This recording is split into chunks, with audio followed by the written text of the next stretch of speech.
Pastinya kita sedia maklum bahawa hujung Oktober ni akan berlakunya kan statistik yang agak tinggi, tetapi kita hari-hari mendoakan semoga COVID ini semakin melandai, semakin menurun dan menurun.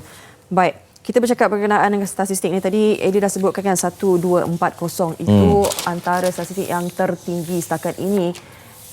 Kalau sebelum ini kita lihat angka 1228 dah cukup tinggi, tetapi mengejutkan 1240. Itu dia. Dan terdapatnya kluster baru, 3 kluster baru. 7 kematian dicatatkan.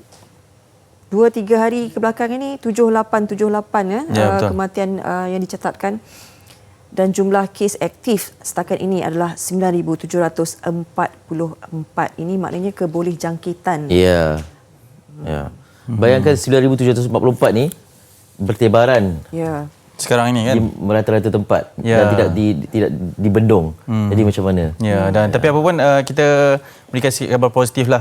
Kes yang sembuh juga 691 kes. Alhamdulillah. Tinggi juga daripada kes yang telah dijangkiti, dan ini sekali lagi kredit kepada semua barisan petugas hadapan kita yang bertungkus lumus setiap hari. Saya percaya, apatah lagi semalam saya pun baru terlihat satu video tentang bagaimana mereka mengebumikan mayat salah seorang pesakit COVID-19 ini. Memang sangat tertib, aturannya memang sangat teratur, dan mereka ini bergerak dalam satu SOP yang sangat-sangat teliti dan kemas lah.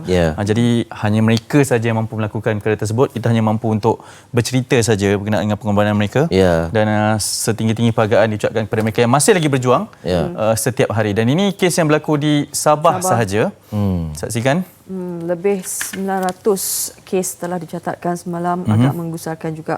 Orang-orang Sabah, kami di Semenanjung mendoakan buat kalian semua dan teruskan mematuhi segala SOP dan di Selangor turut mencatatkan agak tertinggi, kedua tertinggi 177 kes. Nampak kuning dan merah saja warna yang di Selangor. Kalau dilihat di Selangor tadi, di sebelah tengah dan juga ke selatan Selangor itu kan sebab kepadatan penduduk lebih tinggi di situ, jadi menampakkan warna merah lebih banyak di situ berbanding bahagian hulu Selangor dan juga Sabak Bernam yang masih lagi yang kita harap teruslah kuning dan kemudian menjadi hijau lah ya. Dan ini pun antara yang terbaru juga kerana kawasan Kuala Selangor terutamanya Sabak Bernam, ketiga kawasan tersebut adalah kawasan yang zon hijau sebelum ini. Jadi dengan peningkatan kes yang berlaku di Lembah Kelang, di Selangor terutamanya dengan 176 kes semalam, menjadikan kawasan Selangor antara yang aktif selepas daripada Sabah. Dan 7 kes kematian dilaporkan semalam, dan kesemuanya dari Sabah yang membabitkan pelbagai latar belakang, antaranya penyakit kencing manis, darah tinggi, penyakit jantung, dan juga ada juga yang membabitkan orang kelainan upaya. Dan kesemuanya merujuk kepada warga negara dan bukan warga negara. Ada 4 warga negara dan 3 bukan warga negara. Dan kita sentiasa harap tidak ada kluster baru muncul. Dan kluster baru ni juga membabitkan nama-nama yang sebelum kita membuatkan kita rasa okey, ni bahagian mana ni? Kalau nama daerah atau nama tempat tu kita tahu.